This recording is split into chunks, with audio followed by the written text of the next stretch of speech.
Oh, hey there. I've long been interested in and infatuated with skulls and skeletons. And so what better holiday could there be for me than the Day of the Dead? For this year's Dia de Muertos, I'll be making and decorating some sugar skulls, without a mold. They might look a little wonky, but they have character. Stick around, and I'll discuss the Aztec origins of the holiday. I'm Chase W. Beck. I have a doctorate in anthropology. I am a paleoethnobotanist, which means I study plant remains from archaeological sites. Jean-Brillat Savarin said, "Tell me what you eat, and I'll tell you what you are." I agree. The best way to understand a culture is to make and eat their food. I've learned many cultural recipes throughout my life. Today I'm sharing some of my favorites with you. On Dr. Beck's Epicurean Delights. In order to make sugar skulls, the first thing you're going to need is sugar, and you're going to need quite a bit of it. Of course, this is dependent on how many skulls you are trying to make. To make the sugar stick together, you need egg whites. That's it. That's all you need. Now, if you're going to decorate them, you're going to need some powdered sugar, some food coloring, and to make a royal icing out of those two items, you're going to need a little bit more egg whites. And you're going to pipe those decorations on with a piping bag. To make the sugar skulls, we'll take the sugar and we'll add some of those egg whites bit by bit. I'm going to start stirring in the egg whites here. Add about 1 tablespoon at a time until you get a consistency that's something like wet sand. You want it to be able to stick together like you're making a snowball. And as you are packing it in your hands, you'll know that you've reached the right consistency when it stays together and you can make holes in it without it falling apart. As you can see here, I've sped up the video quite a bit. There I'm trying to pack it and it's still falling apart in my hand, so I'm mixing a little bit more.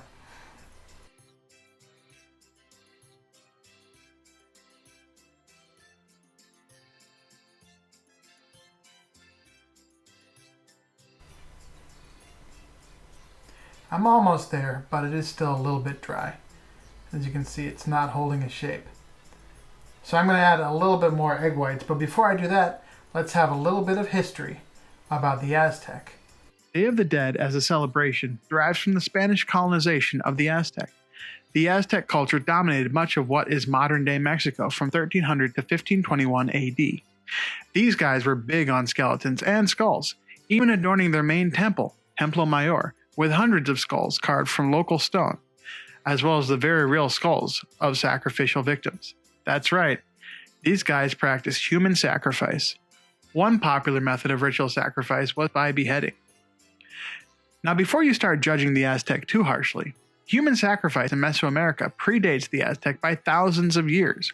Okay, back to the sugar skull making. I'm adding just a little bit more egg whites because it was still falling apart just a little bit. So I think all in all I might have used about 4 to 5 tablespoons of egg whites.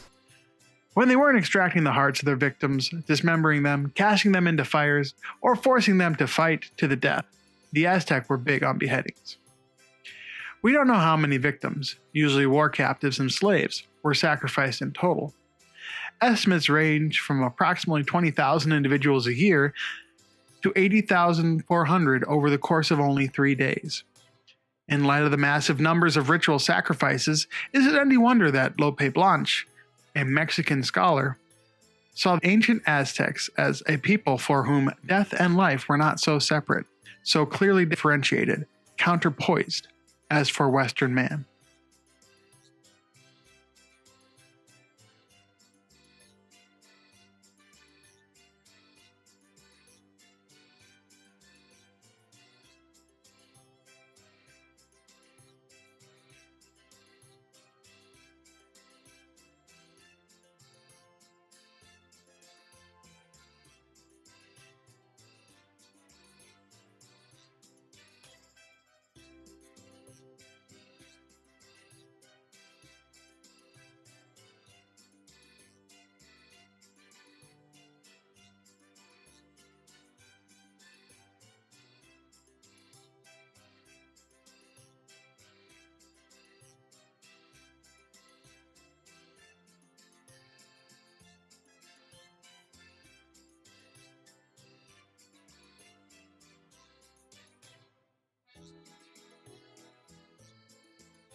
Scholars today believe that the practice of making sugar skulls originates from Aztec observances of their gods.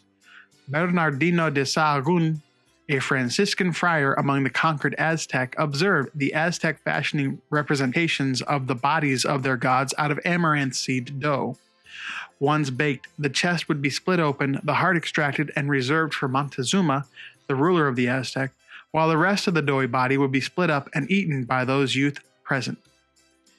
About the Aztec, it has been said, there is probably no funerary rite anywhere in which food does not play some role. With the arrival of colonialism in Mexico came a massive decimation of the indigenous population. A high demand for sugar in Europe resulted in sugar plantations replacing indigenous towns in the Aztec Empire. Much of the surviving Aztec population became plantation workers in sugarcane fields. This, coupled with the influence of the Catholic Church in the region, allowed the new abundance of sugar to take on religious importance, melding the two cultures into one. By the 18th century, Day of the Dead observances involved the offering of various goods to images of relatives who had passed on, as well as figurines made of sugar known as alfeñiques for children.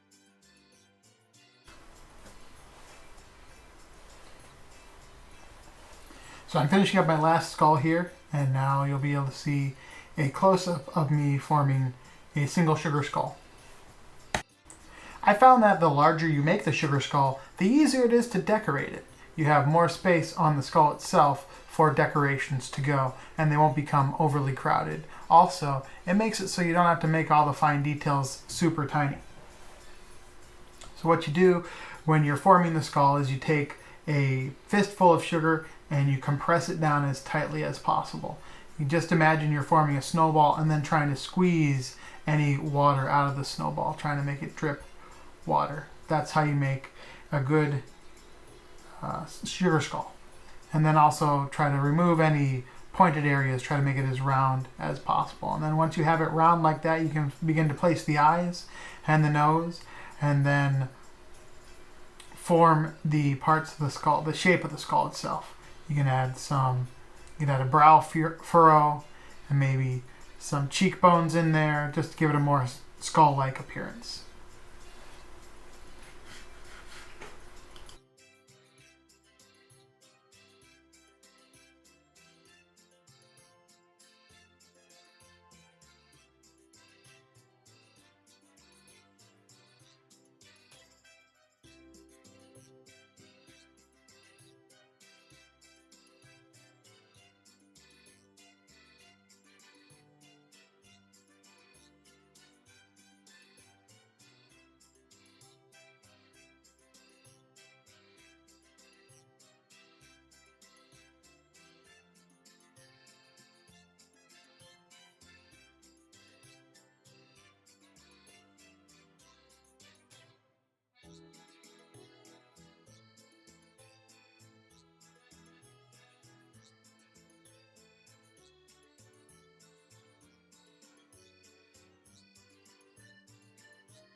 So once your sugar skulls are made, you can begin to make the royal icing to decorate them. You're going to want to let the skulls sit for about 24 hours until they are dry to the touch and rigid on the outside.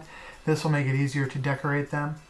You're going to use about 4 cups of powdered sugar and 3 ounces of egg whites. I'm putting this in the bowl of a stand mixer, and I'm going to mix it with a whisk attachment on high for about 10 minutes. If you're doing this, start low and then increase the speed once the powdered sugar has become incorporated with the egg whites so that you're not spraying powdered sugar all over the place. And then you might also need to stop the stand mixer every so often to scrape down the sides of the bowl to allow all the excess powdered sugar to mix with the rest of the icing that's being formed. The reason why it needs to mix so long is you want it to form stiff peaks so that you have a nice pliant, adherent royal icing. You can also do this with a hand mixer, but it might be a little harder. You might have to, because you're going to have to constantly be operating the hand mixer, it might take a little bit longer. I've sped up the video here so you don't have to wait around for this all to go down.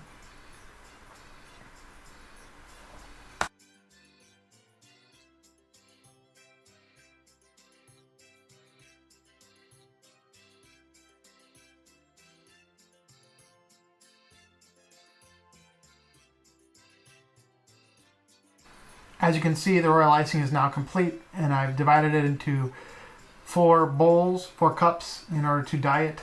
With food coloring, I'm going to be making a pink, a yellow, a blue, and a green.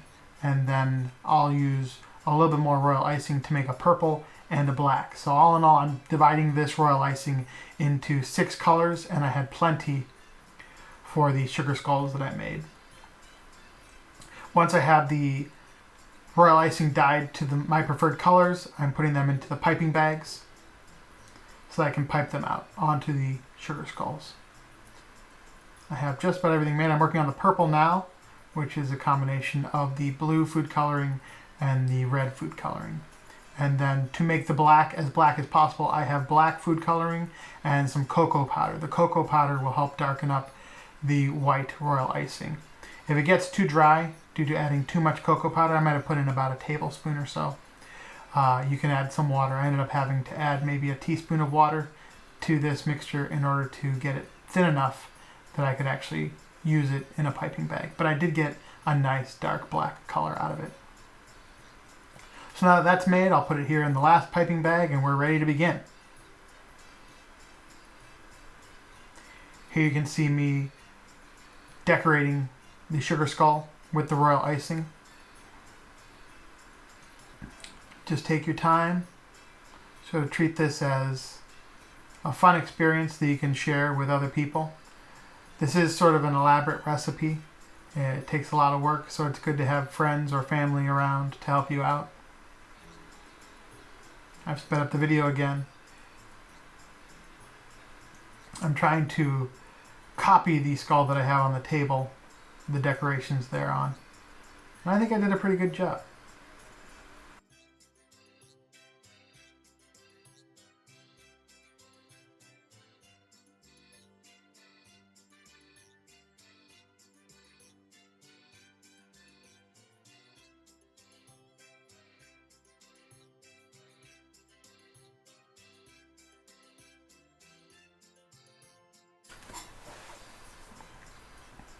Once you have the skulls decorated, you're going to want to let them sit overnight or perhaps 24 hours to allow the royal icing to solidify and become hard. That way you can handle them without risking rubbing it off. You can still break off the royal icing, but it'll be a lot more stable once you've allowed it to sit and dry.